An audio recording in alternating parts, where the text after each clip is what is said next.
یعنی بچے جب اسکول سے واپس آتے اور شام کھیلنے جانے سے پہلے گھر پر قاری آتا اور انہیں قرآن کریم سکھایا کرتا تھا۔ ہندو بچے جس کا واقعہ آج آپ کے سامنے شیئر کیا جا رہا ہے، اس لڑکی کی عمر 12 سے 14 ورش کے درمیان بتائی جاتی ہے۔ اس کی دوستی ایک مسلمان لڑکے سے تھی اور یہ اکثر اوقات اس کے گھر جایا کرتی۔ اس ہندو لڑکی کی اپنی ماں کا انتقال ہو چکا تھا، لہٰذا اس کی مسلمان دوست کی ماں اسے اپنی بیٹی کی طرح ہی سمجھتی تھی۔ اس کے لیے کھانا بھی بنایا کرتی اور جب بھی اس کے گھر جاتی تو بہت وقت بھی گزارا کرتی، لیکن کوئی اس سے یہ نہیں کہتا کہ وہ اپنے گھر جائے، بلکہ یہ ان کے گھر کا ایک فرد ہی بن چکی تھی۔ ناظرین گرامی، اب مسلمان گھرانے کے اندر اس مسلمان بچی کی قرآن کریم کی تعلیم کا بندوبست کیا گیا، تو پاس یہ ہندو لڑکی بھی بیٹھ جایا کرتی تھی اور دیکھتی کہ اس کی دوست کس طرح قرآن پڑھ رہی ہے۔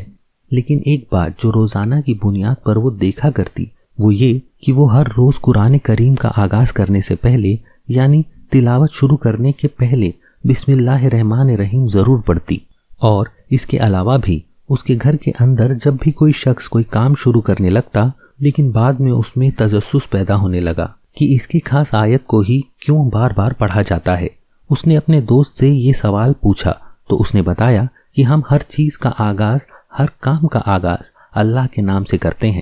بسم اللہ الرحمن الرحیم کا مطلب یہ ہے کہ شروع اس پاک ذات کے نام سے جو کہ رحم کرنے والا اور کرم کرنے والا ہے۔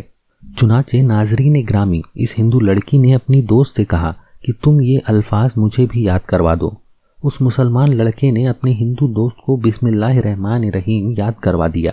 ناظرین گرامی، اب جب یہ ہندو لڑکی اپنے گھر آئی تو یہ بھی ہر کام سے پہلے بسم اللہ کا ورد کرنے لگی۔ وہ جب کہ مسلمان نہیں تھی لیکن یہ بسم اللہ پڑھتی رہی، یہاں تک کہ یہ اپنے باپ کو جب کوئی چیز دینے لگتی یا ان کے سامنے کوئی کام کرتی تو اس وقت بھی بسم اللہ کا ورد کرتی۔ یہ اس کے باپ کے لیے انتہائی حیران کن بات تھی، کیونکہ وہ یہ جانتا تھا کہ یہ جو خاص الفاظ پڑھ رہی ہے یہ تو مسلمانوں کے یہاں پڑھے جاتے ہیں۔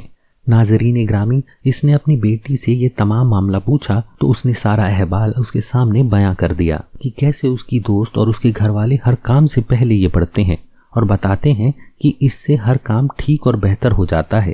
ناظرین گرامی، یہ شخص سمجھ گیا کہ مسلمان گھرانے کا اثر اس کی بیٹی پر ہو رہا ہے اور وہ یوں اپنا مذہب تبدیل کر کے مسلمان بھی ہو سکتی ہے۔ چنانچہ اس نے اس وقت تو اپنی بیٹی سے کچھ نہ کہا، لیکن رات بھر وہ یہ سوچتا رہا کہ کس طریقے سے اپنی بیٹی کو اس تمام تر کاموں سے اور خاص طور پہ یہ الفاظ پڑھنے سے روکے۔ وہ جانتا تھا کہ اگر وہ اپنی بیٹی تشدد کرے گا تو لوگ یہ جان جائیں گے کہ اس کی بیٹی کے مسلمانوں سے مغلوب ہونے یعنی ان سے متاثر ہونے کے بعد اس نے اپنی بیٹی کا قتل کر دیا۔ چنانچہ اس نے ایک ارادہ بنایا اور اپنے دوست سے کہا کہ ایک صندوق کے اندر ایک بڑا سانپ بند کر کے اسے لا کر دے دے اور وہ سانپ اپنی بیٹی کے پاس رکھوا دے گا۔ یہ سانپ اس کی بیٹی کو ڈس لے گا اور کوئی بھی اس کے باپ پر شک نہیں کرے گا۔ ناظرین گرامی، اگلے ہی روز اس شخص کا دوست ایک بڑا سا سانپ ایک صندوق میں بند کر کے لایا اور اس کے گھر چھوڑ دیا۔ اس شخص نے اپنی بیٹی سے کہا کہ اس کے اندر میرے دوست کے کچھ زیورات موجود ہیں، تم انہیں کمرے میں رکھ دو اور بادشاہ تم اسے استعمال کر سکتی ہو۔ اس لڑکی نے ایسا ہی کیا۔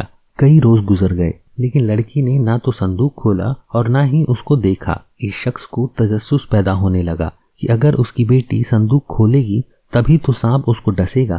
ایک روز اس نے خود اپنی بیٹی سے کہا کہ جاؤ وہ صندوق لے کر آؤ اور دیکھو اس میں کیسے زیورات ہیں، تم اسے پہن کر دیکھو، یقیناً تم پر اچھے لگیں گے۔ وہ لڑکی صندوق لے کر آئی۔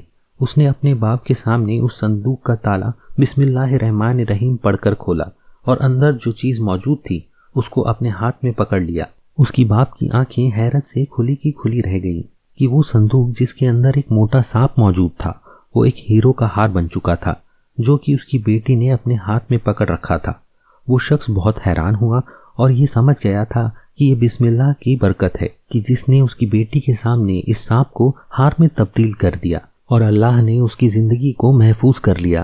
اس نے اپنی بیٹی کا ہاتھ پکڑا اور فوری طور پر اس مسلمان پڑوسیوں کے گھر جا پہنچا، تمام واقعہ ان کے سامنے بیان کر دیا اور کہا کہ میں اور میری بیٹی اسلام قبول کرنا چاہتے ہیں۔ یہ واقعی سچا دن ہے کہ جس کے صرف ایک آیت چند الفاظوں کو پڑھنے والوں کو اللہ رب العالمین نے یوں محفوظ کر لیا کہ سانپ ان کے سامنے ہیرو کا ایک ہار کے اندر تبدیل ہو گیا۔ چنانچہ ناظرین گرامی انہیں فوری طور پر غسل کروایا گیا اور مقامی طور پر موجود ایک چھوٹی سی مسجد کے اندر لے جایا گیا، جہاں ان دونوں باپ بیٹی نے اسلام قبول کیا اور یہ دائرہ اسلام میں داخل ہو گیا۔ اس ویڈیو میں اتنا ہی۔ اللہ حافظ۔